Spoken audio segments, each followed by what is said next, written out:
Okay, I'm back reacting to the Nagel talk given at the Association for the Scientific Study of Consciousness. This is part 3, where we're looking at the audience questions. We heard a question from Ned Block and a question from Andrew Lee, and now I guess, I don't know who the third questioner is, but let's go ahead and listen in. Yes, Doris. Your vision of a monistic theory that is also non-trivial, such that the current program of understanding how mental phenomena are implemented by the brain will be insufficient. And we need to bring in the idea that drinking is not just because of activation of thirst neurons in the hypothalamus connected to motor neurons, but it's due to the subjective feeling of thirst itself in some essential way. Does this vision... By the way, that vision is something I'm fully on board with. I think that is something we would like to have. That it's not just that part of the explanation for why you do what you do has to do with the feeling of thirst itself. That would be nice to have that, absolutely. Of thirst itself in some essential way. Does this vision imply that our current understanding of physical laws, simply as physical laws for explaining how matter changes over time, is insufficient? Yeah, I think he's going to say yes.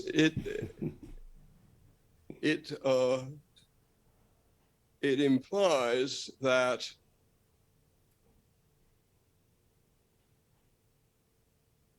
if some kind of monism of the sort that I'm favoring is true,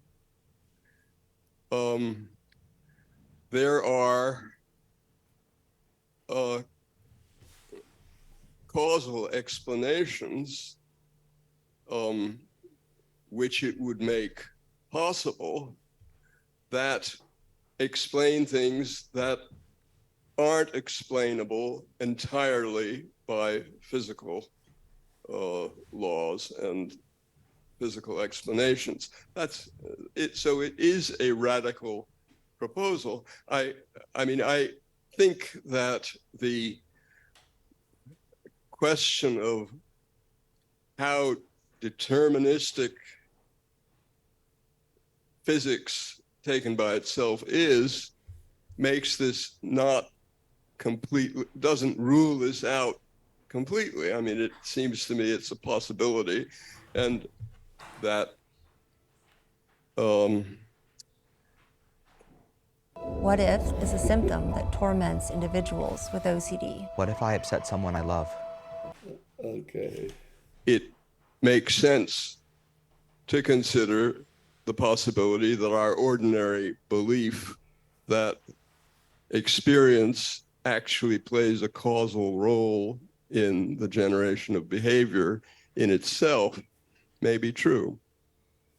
Yeah. Okay, hold on. So wait, the ad threw me off there. So the question of how deterministic the laws of physics themselves, or physics taken by itself, is, doesn't rule this out completely. So that there's something that we can't explain given our current laws. This is why I joked once that maybe dark matter was a clue, haha, because there's something we can't explain. So, but what, so the idea would be that we can't rule, we don't know for sure how deterministic physics is. So maybe there is some room for us finding something that we can't explain given the laws of physics and mind that we understand now. And then that would allow us to see that this was true, but at least it allows room for us to see how actual experience plays this role. I mean, isn't the mind-brain identity just simpler? I mean, that's how you get the subjective experience. But anyway, so if you really can't see how that could be identical, this is an interesting view, and something that's interesting. Okay, so, and this, I guess, was the point of his book about the cosmos, right? He thought there had to be some kind of laws of nature that were teleological or something like that, of a different kind than we have now. Okay, interesting. Very cool. All right, so let's hear the next question. Experience actually plays a causal role in the generation of behavior in itself may be true. And I have to say, I mean, I think I have said already, but just to re-say, that this idea was the what basically converted me, quote unquote, to the idea that maybe physicalism was true back in when I was younger, was the idea that things like thirst itself or like the experience of finding something out plays some role, that it does something, that consciousness is important in that sense.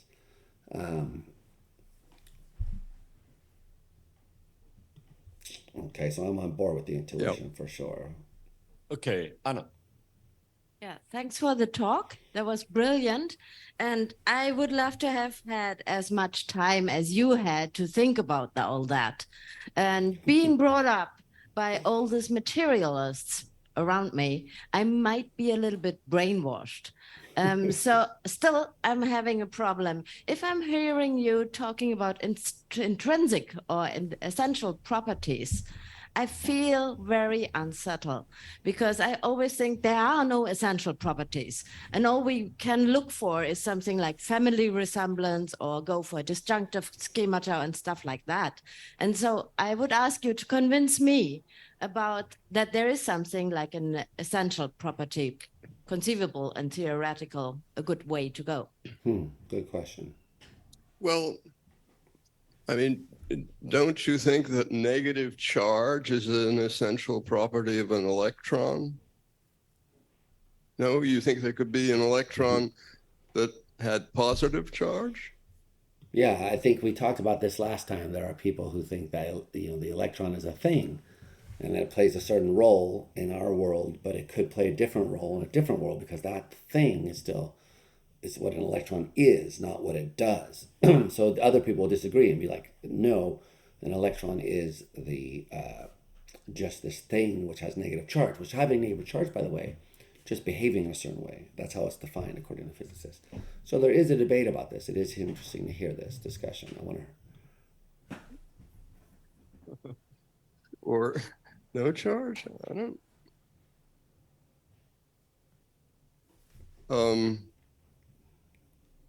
Do you think? Don't you think it's an essential property of a human being that they have some spatial volume?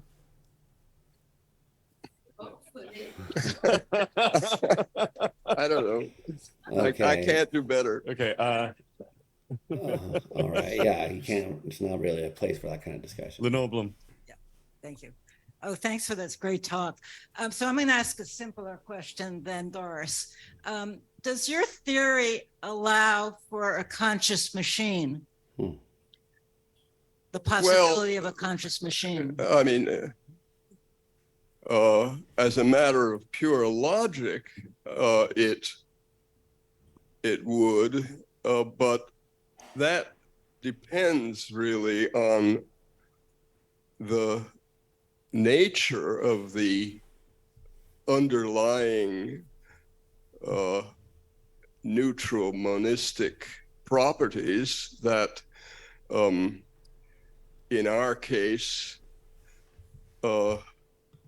manifest themselves experientially as sensations and so forth. Whether those properties are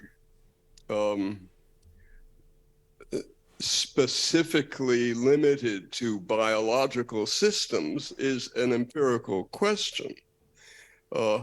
I myself am very skeptical about the possibility of extending, conditions of consciousness beyond the biological home in which we now find them.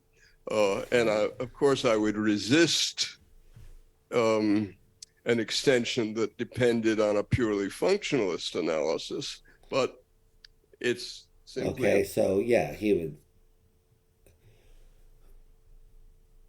But why would he resist it? Because it's a way of picking something out on his view.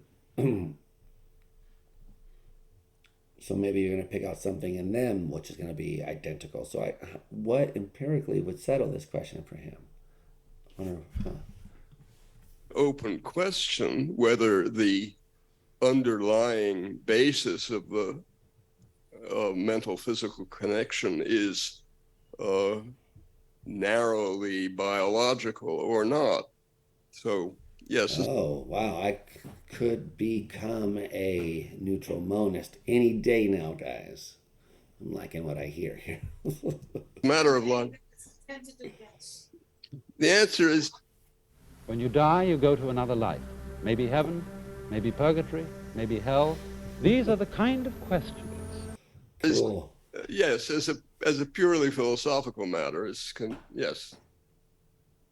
Okay, Johannes. So it's possible, but an empirical question. So I like the idea of it being an empirical question.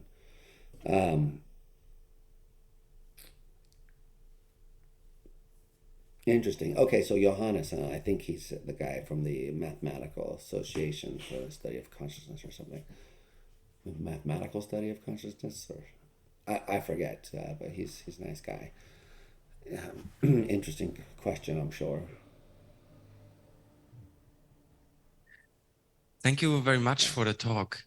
It's wonderful. I was wondering how you would recommend to go about to do the experiments and thinking to come up with or to conceptualize the neutral or dual aspect properties. I'm afraid, really, I'm too ignorant to give any answer to this question. I'm flattered that you would think I would have anything to say about it. Okay, last one from Leonard. Last question. Okay. In closing, you referred to some recent work of Mark Soames. I don't know his work, but a similar affect-centered view of the architecture of mind was suggested by the early utilitarians, especially by James Mill, to whom Jeremy Bentham delegated the working out of their psychology. According to James Mill, attention is organized always by pleasure or pain. These are interesting perceptions. They make a difference for us. That's why we care about them. And now, probably this is an overambitious theory, just as Kent Berridge in the past 30 years has dissociated desire or wanting, as he calls it, dopaminergic wanting, from hedonics. There are probably other attentional mechanisms that are non-hedonic. But what would you think of developing this view and looking for a mechanism of attention that is hedonic, that grabs attention and thus organizes conscious thought, and of looking at valenced perception and attention as a way to go forward? Well, yes, that's a very interesting suggestion, and perhaps very likely you're right. I mean, I thought the main reason to focus on affect is that it's most likely to have the simplest and most immediate physical manifestations, whereas the physical manifestations, the ones with no mediations, that's what he's interested in, the ones that lie at the center of this cause effect. It's a good idea. or dispositions of other conscious states are likely to be more conditional and dependent on the operation of affect, which is, as you suggest, the driving force. Okay, it's time to wrap up. Thank you very much, Tom. Cool. Okay, that was very, very interesting to watch. A lot to think about. Okay, so overall then, neutral monism, the idea that maybe the neutral stuff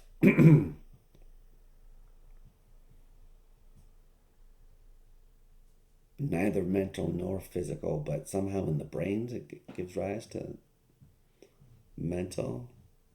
I wonder, yeah, you would have to really see more of this story about why these immediate states are going to be playing this role. But anyway, so it was interesting to think about. I could have to think more about. I've always thought of like neutral monism as just basically like panpsychism, but without the saying so. But it might be more than that. I'm thinking about it, guys.